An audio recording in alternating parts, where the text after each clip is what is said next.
اصل میں مجدد پاک نے حضور علیہ الصلوۃ والسلام کی بڑی مشہور حدیث جو حضور سیدنا فاروق اعظم رضی اللہ تعالیٰ سے روایت ہے، فرماتے ہیں کہ ہم سرکار کے پاس بیٹھے تھے کہ ایک اعرابی آیا جس کو ہم پہچانتے نہیں تھے، لیکن بڑا سفید لباس، سخت کالے بال، اور سرکار کے گھٹنوں سے گھٹنے لگا کے بیٹھ گیا اور اپنے ہاتھ اپنی رانوں پہ رکھے، جیسا تشہد میں نمازی بیٹھتے ہیں، یعنی ادب کا انداز جو ہے، استاد کے پاس جائیں تو کس طرح جانا چاہیے، پیشانی پہ بل ڈال کے نہیں، گردن میں سریا ڈال کے نہیں، اور اس کا امتحان لینے کے لیے نہیں۔ بعض کہتے ہیں میں ایسی تیسی پھیر دوں گا، میں یہ کر دوں گا، میں وہ کر دوں گا، یہ محض بیوقوفی اور جہالت کی باتیں ہیں، بد نصیبی کی باتیں۔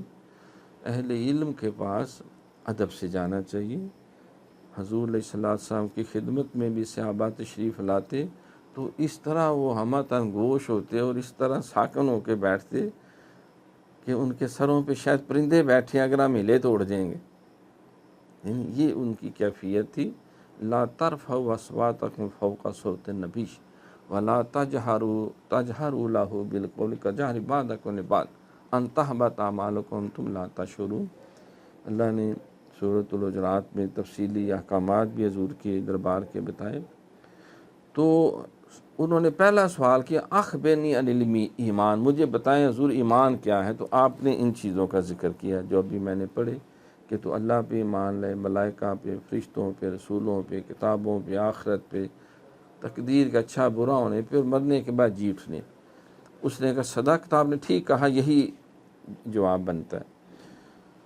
تو مجدد پاک فاتح پہلا علم سرکار نے اس طرح توجہ دلائی، اور وہ علم جو ہے اس کا تعلق جو اعتقادات سے، ایمانیات سے، قلب و روح سے، اقرار باللسان و تصدیق بالقلب، زبان سے اس بات کا اقرار کرنا، دل سے تصدیق کرنا جو ہے، یہ اس کا کی بیسک نیڈ ہے، ضرورت ہے۔